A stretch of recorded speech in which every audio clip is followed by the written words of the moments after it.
Bismillahir Rahmanir Rahim. Transforming higher education in Bangladesh, roadmap to sustainable excellence. শীর্ষক জাতীয় কর্মশালার সম্মানিত সভাপতি, উপস্থিত বিশিষ্ট শিক্ষাবিদগণ, মন্ত্রী পরিষদ, উপদেষ্টা পরিষদ, ইউজিসির সদস্যবৃন্দ, বিশ্ববিদ্যালয়ের উপাচার্য, জাতীয় অধ্যাপকবৃন্দ, নীতি প্রণেতা, শিক্ষক, গবেষক, শিল্প খাতের প্রতিনিধিবৃন্দ, members of diplomatic core, development partners এবং সম্মানিত উপস্থিত সুধীবৃন্দ, আসসালামু আলাইকুম।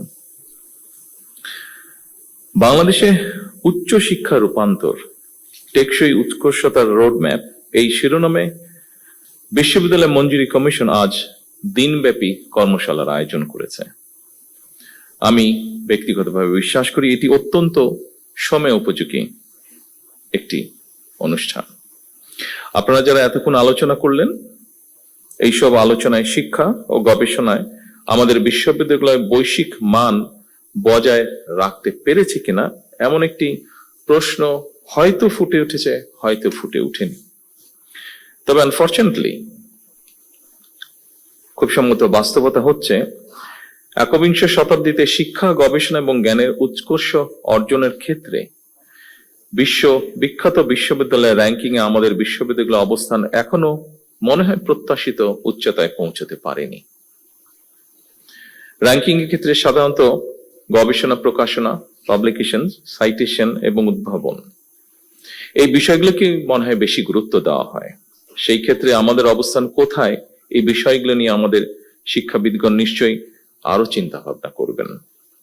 শুধু পুঁথিগত শিক্ষায় নয়, বিশ্ববিদ্যালয় গবেষণা এবং উদ্ভাবনের দিকে মনোযোগ না দিলে মনে হয় প্রতিযোগিতামূলক বিশ্বে আমাদের টিকে থাকা কিছুটা হলো কষ্টসাধ্য হয়ে পড়বে। বিশ্ববিদ্যালয়ের উদ্ভাবন কিংবা গবেষণা কার্যক্রম এগিয়ে নিতে সরকার অর্থ বরাদ্দ দেবে, এটাই স্বাভাবিক। তবে আমি যতটুকু জানি, ব্রিটেন সহ বিশ্বের অনেক দেশই যারা বিশ্ববিদ্যালয় অ্যালামনাই, তাদের অনেকেই কিন্তু বিশ্ববিদ্যালয়ের গবেষণা এবং উদ্ভাবন কার্যক্রমকে এগিয়ে নিতে সাধারণত পৃষ্ঠপোষকতা করে থাকেন। এই জন্যই অনেকে বলে থাকেন, শিক্ষার্থীরা হলো বিশ্ববিদ্যালয়ের প্রাণ আর অ্যালামনাইরা হলো তার মেরুদণ্ড। ঢাকা বিশ্ববিদ্যালয় সহ দেশের বিভিন্ন বিশ্ববিদ্যালয়ের শিক্ষার্থী বর্তমানে যারা দেশে বিদেশে জ্ঞানে বিজ্ঞানে অর্থ বৃত্তে প্রতিষ্ঠিত, সেই সব অ্যালামনাইদেরকে বিশ্ববিদ্যালয়গুলোতে শিক্ষা ও গবেষণা উন্নয়নে সম্পৃক্ত করার উদ্যোগ নেওয়ার জন্য আমি উপস্থিত শিক্ষাবিদদের প্রতি বিনীত আহ্বান জানাই। সম্মানিত সুধীমণ্ডলী, আরো একটি বিষয়ের দিকে আমি আপনাদের দৃষ্টি আকর্ষণ করতে চাই। বিশ্ববিদ্যালয়গুলো থেকে প্রতি বছর লক্ষ লক্ষ শিক্ষার্থী বের হয়। উচ্চশিক্ষা নিয়েও অনেকে বেকার থাকেন, অর্থাৎ বেকারত্বের সংখ্যা আমরা যদি একটু দেখি, উচ্চশিক্ষিতদের মধ্যেই মনে হয় বেশি। এর কারণ সম্পর্কে নানা মতামত রয়েছে, তবে মনে হয় একটি ব্যাপারে কম বেশি সকলেই একমত। একাডেমিক শিক্ষা অর্জনের পাশাপাশি দক্ষতা অর্জন করতে না পারাই মনে হয় শিক্ষিতদের মধ্যে বেকারের হার বেশি হওয়ার কারণ, খুব সম্ভবত। এবং সেজন্যই বর্তমান সরকার মনে করে প্রাথমিক সিলেবাস থেকে শুরু করে উচ্চতর পর্যায় পর্যন্ত আমাদের শিক্ষা কারিকুলাম গুলো একটু নতুন ভাবে সাজানো বোধহয় এখন সময়ের দাবি। নৈতিক মূল্যবোধ সম্পন্ন কর্মসূচি শিক্ষা ছাড়া বেকারত্ব নিরসন মনে হয় খুব সম্ভব হবে না। সময়োপযোগী শিক্ষা কারিকুলাম ছাড়াও বৈশ্বিক প্রতিযোগিতায় টিকে থাকা মনে হয় সম্ভব নয়। এই কারণেই বর্তমান সরকার একাডেমিক সিলেবাসকে সময় উপযোগী করার কাজ এর ভিতরেই হাতে নিয়েছে। সম্মানিত শিক্ষকবৃন্দ, সম্মানিত গবেষকবৃন্দ, বিশেষ করে উচ্চশিক্ষা ব্যবস্থাকে সময় উপযোগী করতে বর্তমান সরকার অ্যাপ্রেন্টিসশিপ, ইন্টার্নশিপ এবং ইন্ডাস্ট্রি একাডেমি, এটা সহযোগিতা বাড়ানোর জন্য চেষ্টা বা উদ্যোগ গ্রহণ করছে। প্রাথমিকভাবে বিভাগীয় শহরগুলোতে অবস্থিত বিশ্ববিদ্যালয়ের সঙ্গে স্থানীয় শিক্ষা ও ব্যবসা প্রতিষ্ঠানের সম্পর্ক স্থাপন করার এই কার্যক্রম শুরু করার উদ্যোগ সরকার নিচ্ছে, যার ফলে আমরা মনে করি শিক্ষার্থীগণ পুঁথিগত বিদ্যা অর্জনের পাশাপাশি হাতে কলমে শিক্ষা লাভ করে শিক্ষার্থী অবস্থাতেই কর্মদক্ষতা অর্জন করতে সক্ষম হবেন। ফলে শিক্ষা জীবন শেষে সম্ভবত তাকে আর বেকার থাকতে হবে না। কলেজ এবং বিশ্ববিদ্যালয়ে ইনোভেটিভ বিজনেস আইডিয়া বাণিজ্যিকরণ করতে প্রতিযোগিতামূলক প্রক্রিয়ায় সিড ফান্ডিং বা ইনোভেশন গ্রান্ট প্রদান, এটারও আমরা উদ্যোগ নিচ্ছি এবং এর উদ্দেশ্য ক্যাম্পাস থেকেই ব্যবসায়িক উদ্যোক্তা তৈরি করা। ফলে এই উদ্যোক্তারা নতুন এবং সৃজনশীল ব্যবসায়িক ধারণা বাস্তবায়ন করে দেশের অর্থনীতিতে নিশ্চয়ই অবদান রাখতে সক্ষম হবেন। শিক্ষার্থী থাকা অবস্থায় কর্মদক্ষতা অর্জনের ফলে এমনও হতে পারে একজন শিক্ষার্থী চাকরির জন্য অপেক্ষা না করে নিজেই একজন উদ্যোক্তা হিসাবে বরং আরো কয়েকজনের কর্মসংস্থানের ব্যবস্থা করতে সক্ষম হবেন। এইসব উদ্যোগ ছাড়াও সরকার উচ্চ শিক্ষা প্রতিষ্ঠানগুলোতে উদ্ভাবন এবং উদ্যোক্তা উন্নয়ন ইনস্টিটিউট, সায়েন্স পার্ক প্রতিষ্ঠার পরিকল্পনা করছে। দেশি বিদেশি প্রতিষ্ঠানের সাথে অংশীদারিত্বের ভিত্তিতে বিশ্ববিদ্যালয়গুলোতে বিজ্ঞান মেলা, innovation fair, product sourcing fair সহ এ ধরনের শিক্ষা ও দক্ষতা বিষয়ক আয়োজনকে উৎসাহিত করার পরিকল্পনা আমরা নিয়েছি। শুধু উচ্চশিক্ষার ক্ষেত্রেই নয়, স্কুল পর্যায় থেকেই সরকার শিক্ষা কারিকুলামে কারিগরি এবং ব্যবহারিক শিক্ষা বাধ্যতামূলক করার পরিকল্পনা গ্রহণ করেছে।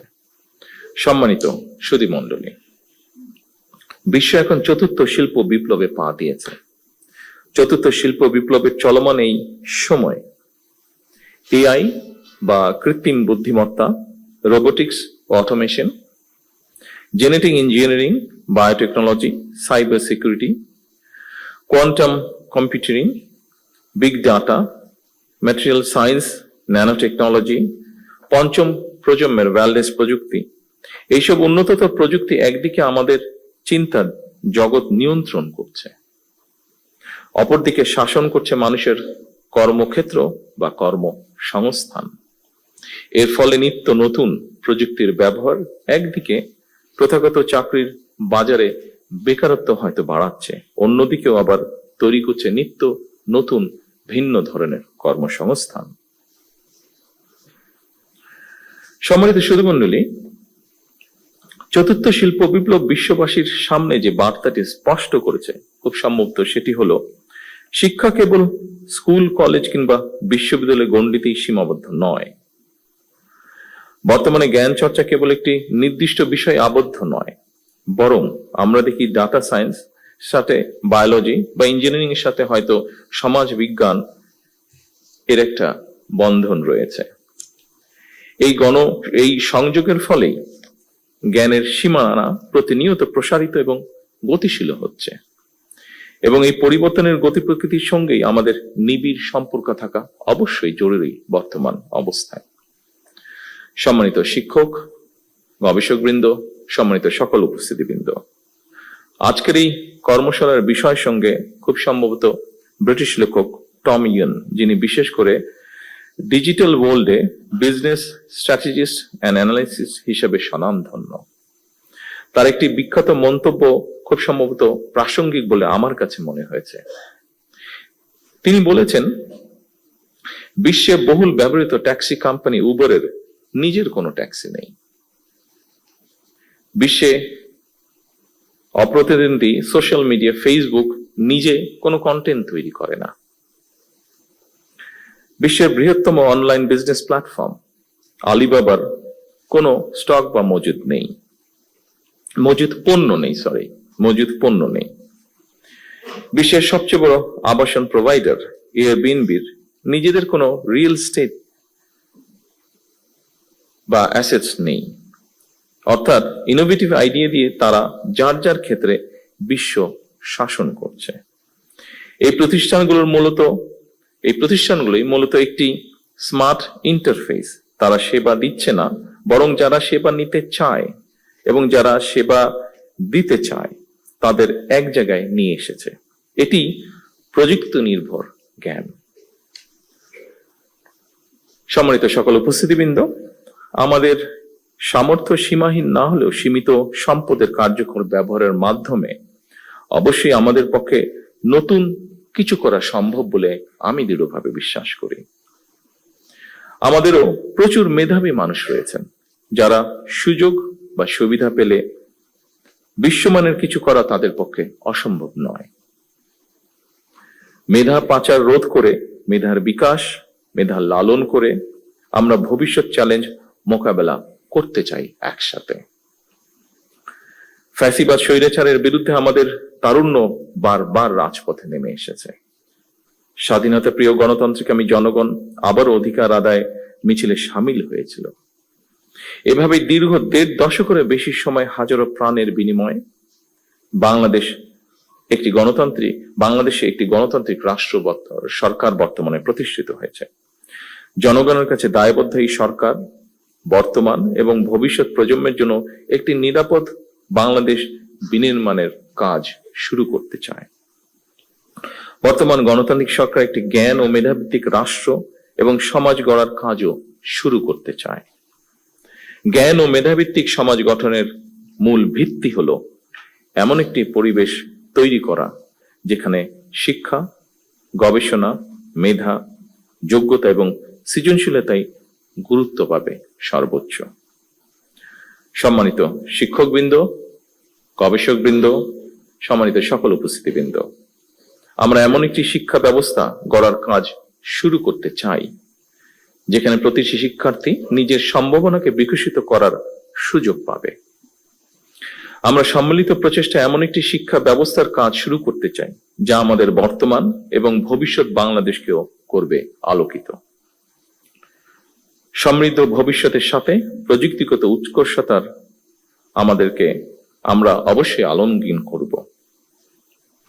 তবে আমরা যেন আমাদের রাষ্ট্র ও সমাজের আবহমান কালের ধর্মীয়, সামাজিক, নৈতিক মূল্যবোধ হারিয়ে না ফেলি।